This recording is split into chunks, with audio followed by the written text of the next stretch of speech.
What if someone spent 75 years, not just a few months and not a decade, but 75 years following the same people through their entire lives, tracking their health, their happiness, their relationships, their work, all of it? And what if, after all that, all those decades, all that data, the answer to the question, what makes a good life, turned out to be something you already knew deep down? That's exactly what happened, and today we're going to look at one of the most watched TED Talks of all time, Robert Waldinger's What Makes a Good Life? Lessons from the Longest Study on Happiness. And we're going to use it to sharpen your English along the way. Stay with me because we've got a quiz question coming your way in just a moment, and you'll need to listen carefully to find the answer.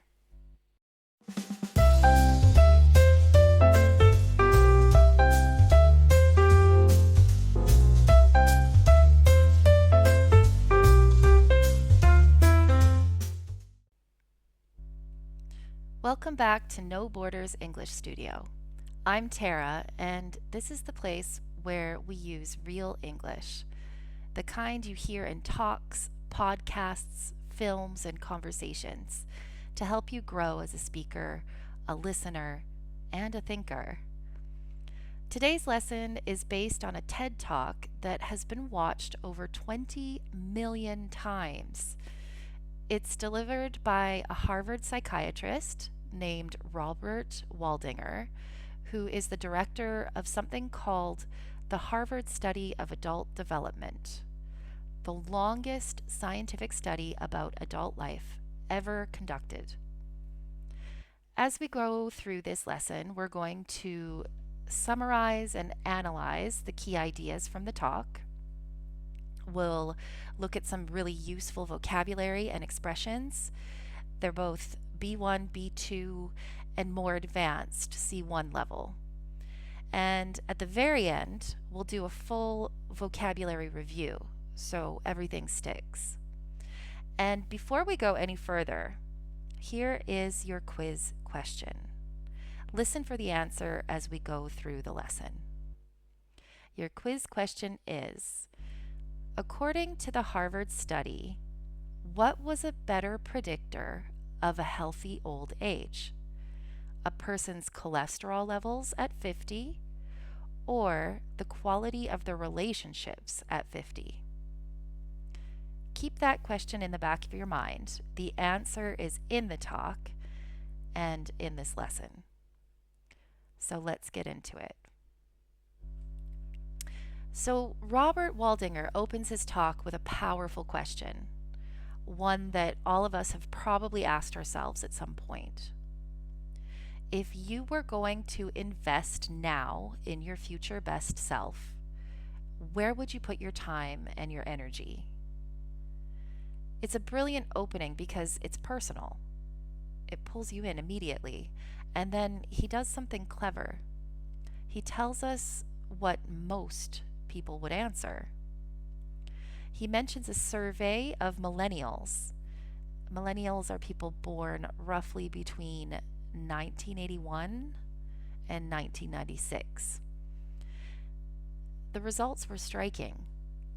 Over 80% said their most important life goal was to get rich. Around 50% said they wanted to become famous. And Waldinger doesn't judge them for this. He points out that society sends us this message constantly. Work harder, achieve more, push further. We're told that success and wealth are the ingredients of a good life. But here's where the study comes in, because 75 years of real data tells us a very different story. The Harvard Study of Adult Development began in 1938. It tracked 724 men across two very different groups. One group of Harvard college students and one group of boys from Boston's poorest neighborhoods. young men from disadvantaged backgrounds, many of whom lived in tenements without even hot and cold running water. Every 2 years, researchers checked in. They interviewed the men. They collected medical records. They drew blood. They scanned brains. They spoke to their children and to their wives. This wasn't a questionnaire you fill in once and forget about it. This was a lifelong commitment on both sides. And Waldinger, as the fourth director of the study, is now beginning to track the more than 2,000 children of those original men. Okay, let's pause for a moment and look at some language from this section. We heard the phrasal verb to invest in. Waldinger asks if you were going to invest now in your future best self. We usually talk about investing money, putting money into something to get a return.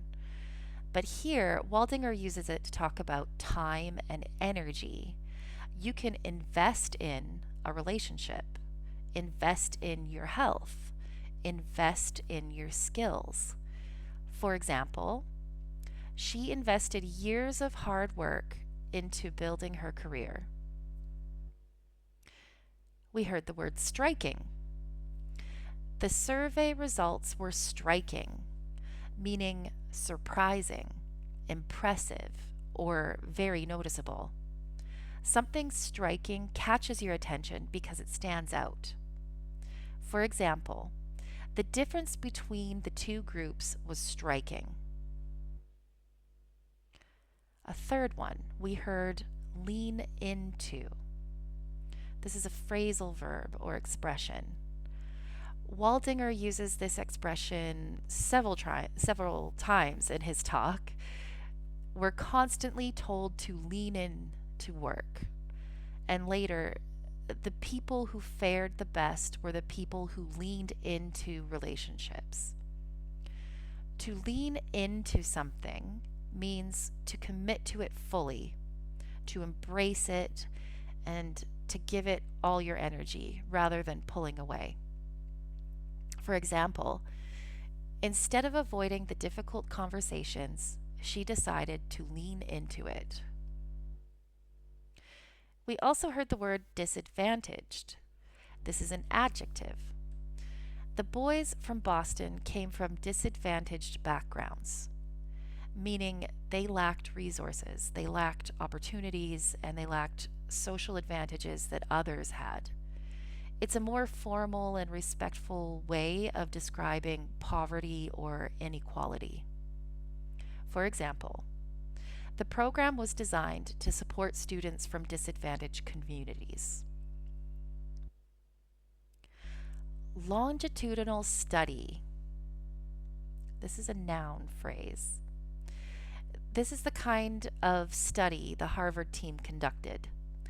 A longitudinal study follows the same group of people over a long period of time, sometimes decades, to observe how things change. It's different from a snapshot survey, which only looks at people at one moment in time. For example, the longitudinal study tracked participants from childhood into their 60s. Okay. So, after 75 years and thousands of pages of data, what did they find? Waldinger delivers the central message of the talk with real simplicity. The clearest message that we get from this 75-year study is this: good relationships keep us happier and healthier, period. That word, period, is key. In American English, you say period the way British English speakers say full stop. It means this is final. End of discussion, no exceptions.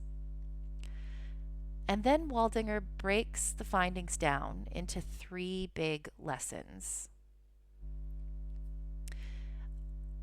Lesson 1, that social connections are good for us, and that loneliness kills.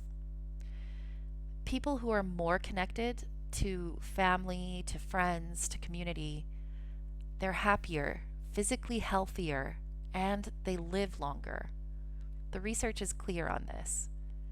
But the flip side is just as powerful.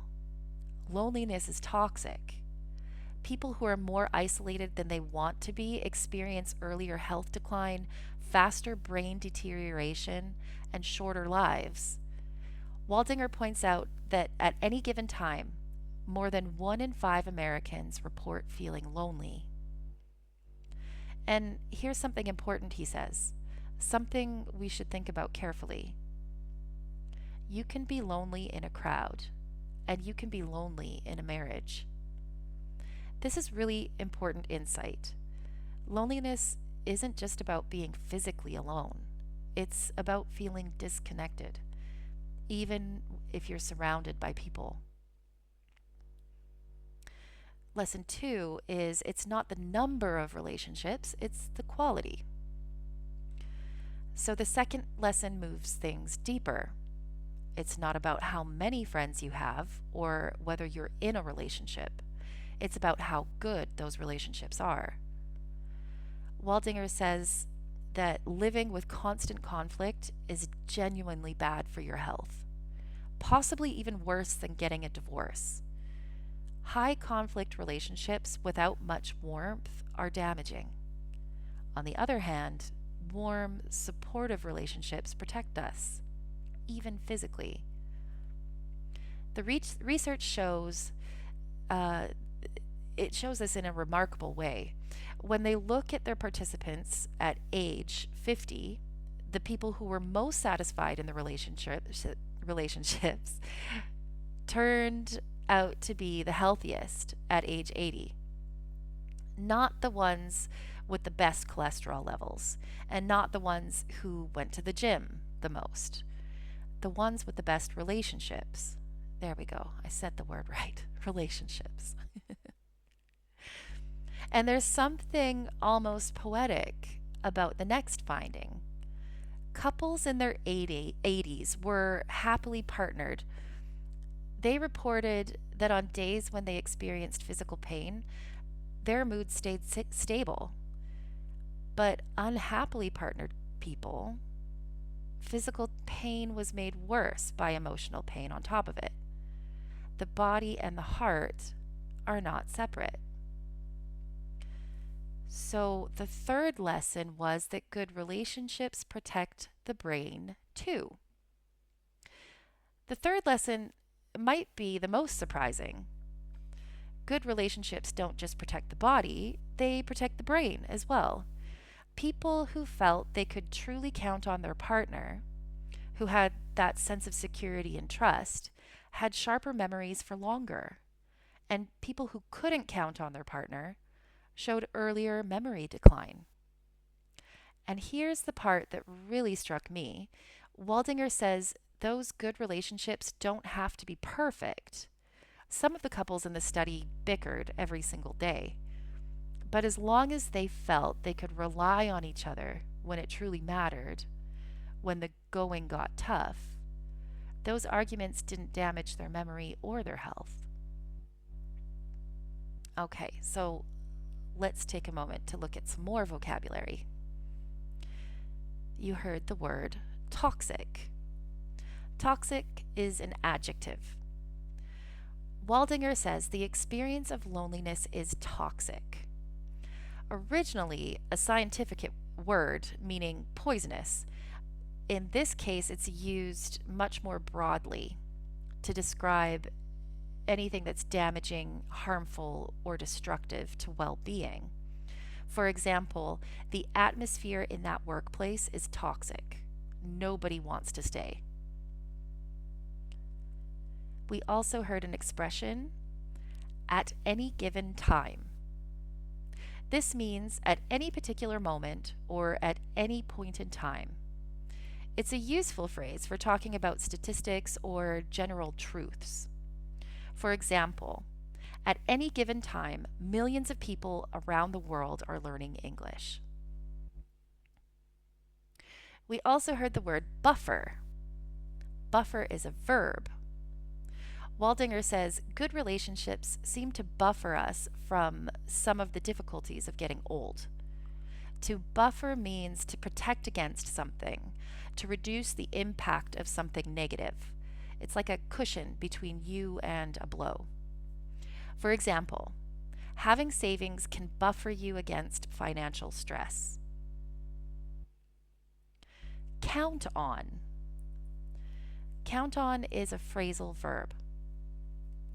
People who feel they can really count on the other person in times of need.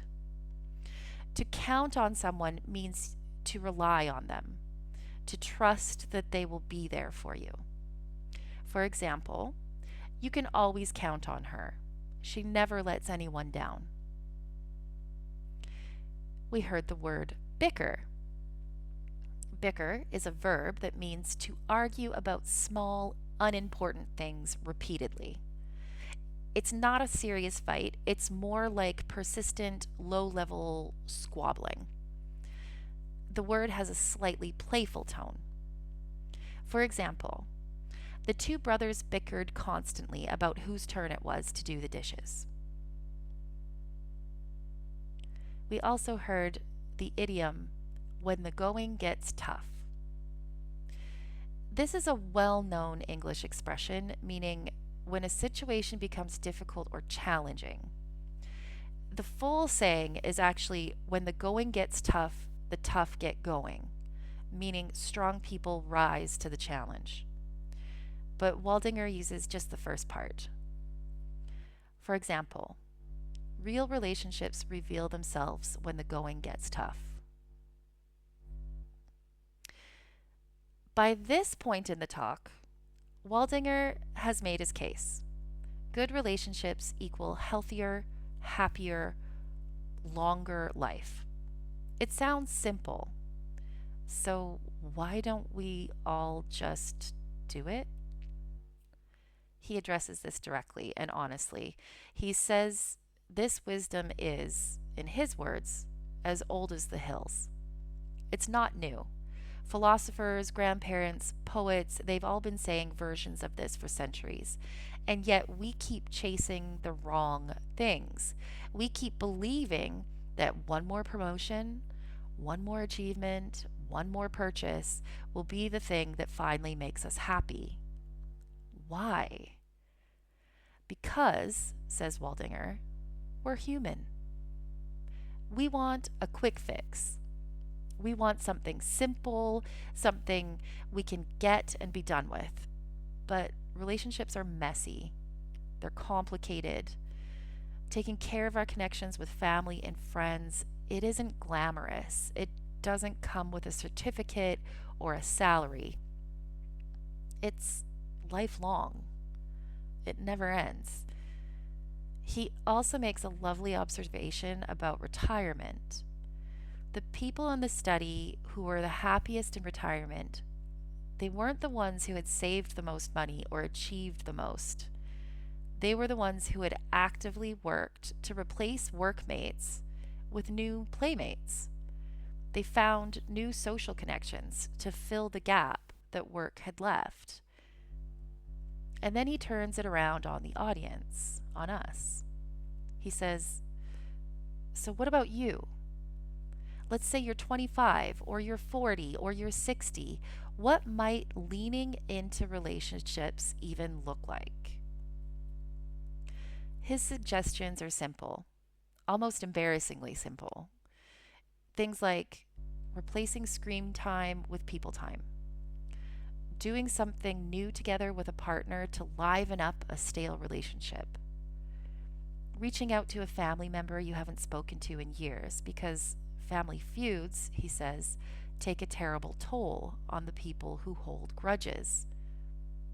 And he closes with a quote from Mark Twain, the great American writer.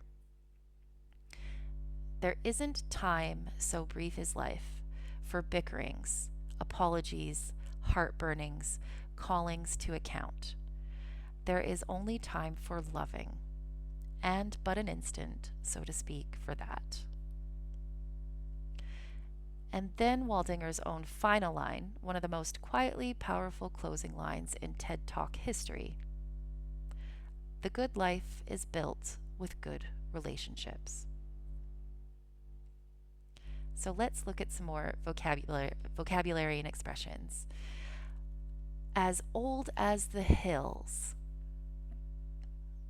Something that is as old as the hills has been known or said for a very long time. It's ancient wisdom, not a new discovery.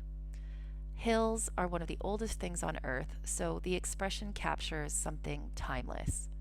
For example, the advice to treat others as you'd like to be treated is as old as the hills. We heard quick fix.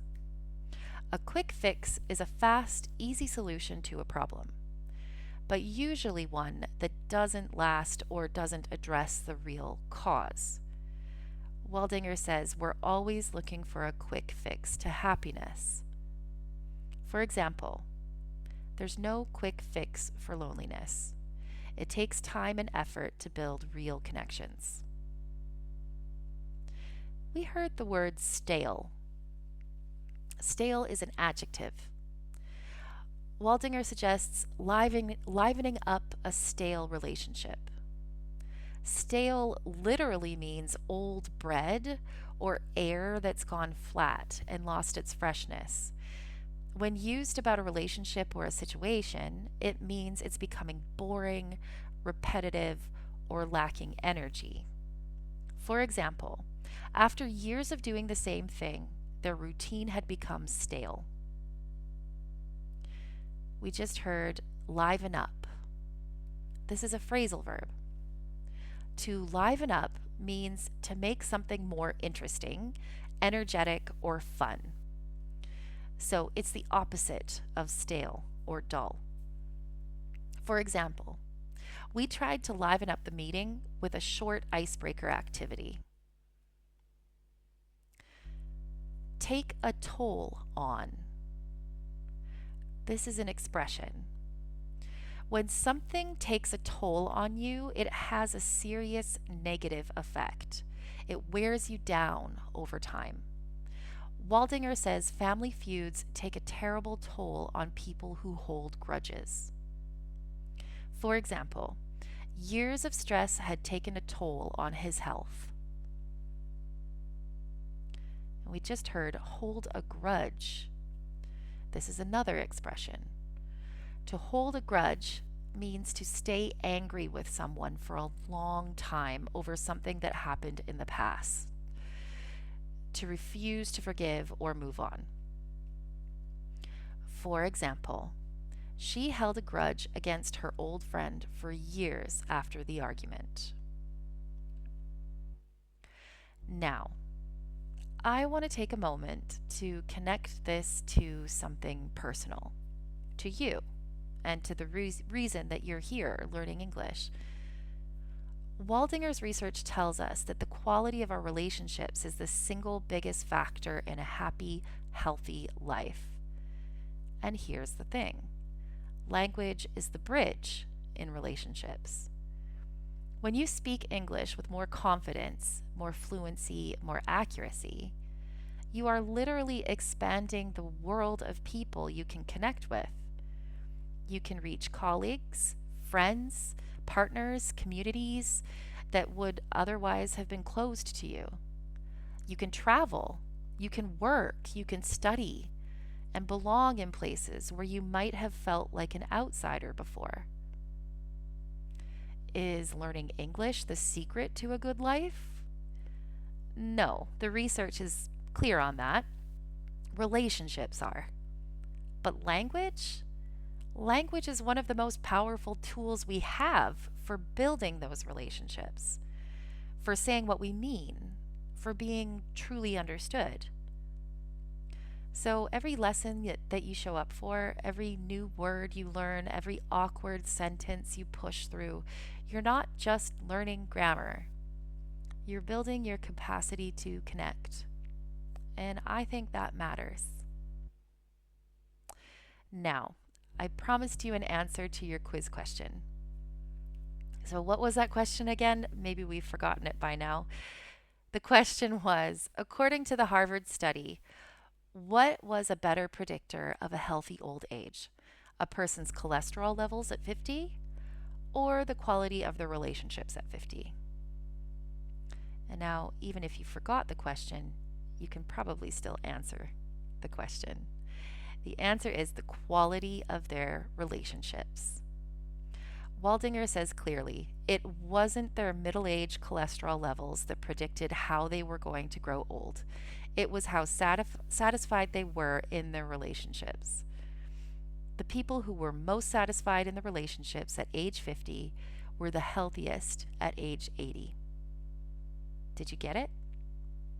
If you were listening carefully, I'm sure you did. Okay, let's go back through all the words and expressions from today's lesson. I'll say each one and give you a quick reminder of what it means. And I'd also like to mention, if you would like to download the transcript from today's talk, you can find that on my Substack. I'm going to include the link to my Substack below in the description. And all of the vocabulary, expressions, idioms, phrasal verbs, everything we talked about today are listed in there. So you can print it out or just take a look and study at a later time.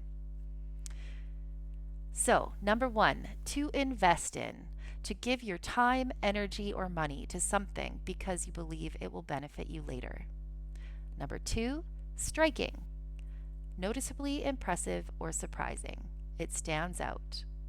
Number 3, lean into, to commit fully to something, to embrace it with energy. Number 4, disadvantaged, lacking the resources or opportunities that others have. Number 5, longitudinal study, a study that follows the same people over a long period of time. Number 6, toxic, poisonous, harmful or damaging to well-being. Number 7, at any given time, at any particular moment, used with statistics or general truths. Number 8, buffer, to protect something or someone from the negative impact of something else. Number 9, count on, to rely on someone, to trust they will be there for you. Number 10, bicker, to argue repeatedly over small, unimportant things. Number 11, when the going gets tough, when a situation becomes difficult or challenging. Number 12, as old as the hills, something that has been known for a very long time, ancient wisdom. Number 13, quick fix, a fast but usually short-term solution to a problem. Stale, lacking freshness, boring or flat, often after too much repetition. 15, liven up, to make something more energetic, fun, or interesting. 16, take a toll on, to have serious, wearing negative effect on someone or something over time. And 17, hold a grudge, to stay angry with someone over something in the past, to refuse to forgive. 17 words and expressions. That's a great session. Try to use at least 2 or 3 of these in real conversation this week. That's how they'll stick. That's how you'll remember them. The good life is built with good relationships. That's not a self-help slogan. That's science. 75 years of it. And for those of us learning a language, there's something quietly hopeful about that, I think. Every word we learn is a door. Every conversation we have is a connection. Every lesson is a small investment in the life we're building. So if you'd like to check out Robert Waldinger's full talk, I'll leave the link in the description. And also, like I mentioned, if you'd like the transcript from today's podcast with all the vocabulary, expressions, idioms, and phrasal verbs, I'll also leave a link to my Substack so you can download it, print it out if you want to, whatever you like to study for later on. And if today's lesson helped you, if you learned something new, or if something made you think, please give this video a like, leave me a comment, ask a question if you like, and subscribe so you don't miss the next lesson. If you know someone who might enjoy this, please feel free to share the episode with them. Until then, keep learning, keep connecting, and remember, English has no borders. See you next time.